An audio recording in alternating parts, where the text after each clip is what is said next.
Les interventions politiques se multiplient dans les médias à l'approche du premier tour des élections présidentielles, le 10 avril 2022 précisément. Après des semaines d'attentés où le suspens n'était plus vraiment de mise, le président sortant Emmanuel Macron a officialisé sa candidature pour un second mandat le 3 mars. Il écume donc les médias pour défendre son programme, en faisant combiner son agenda de candidat avec celui de président face à la guerre aux portes de l'Europe, en Ukraine.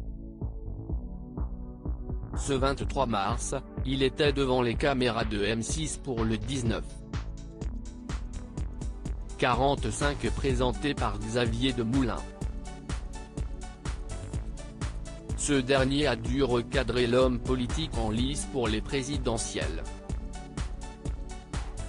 Durant l'interview, Emmanuel Macron a abordé 6 points majeurs, le pouvoir d'achat, la jeunesse, la sécurité, l'égalité femmes-hommes, l'énergie et la guerre en Ukraine. De vastes questions qui ont entraîné le président de la République à déborder sur le temps imparti, notamment sur le sujet houleux d'URSSAF et sa proposition controversée d'accompagnement systématisé de retour vers l'emploi. L'époux de Brigitte Macron détaille sa position avant d'être coupé par le présentateur. « On vous a entendu monsieur le candidat. On vous a entendu ». Le chef d'État tente quand même de terminer son propos avec un grand sourire, si vous me permettez.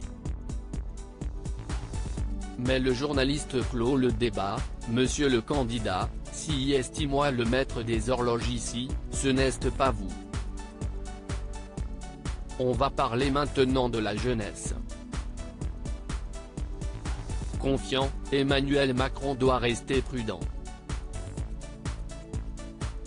S'il peut se targuer aujourd'hui d'intention de vote en sa faveur, tous sondages confondus, la valeur prédictive des sondages est nulle, a insisté son ancien Premier ministre Édouard Philippe. Si vous vous retranchez derrière les sondages pour vous rassurer, vous vous retranchez derrière du vide, une image qui ne correspond pas à ce qui sera demain et permet de penser que cela ne correspond même pas à aujourd'hui.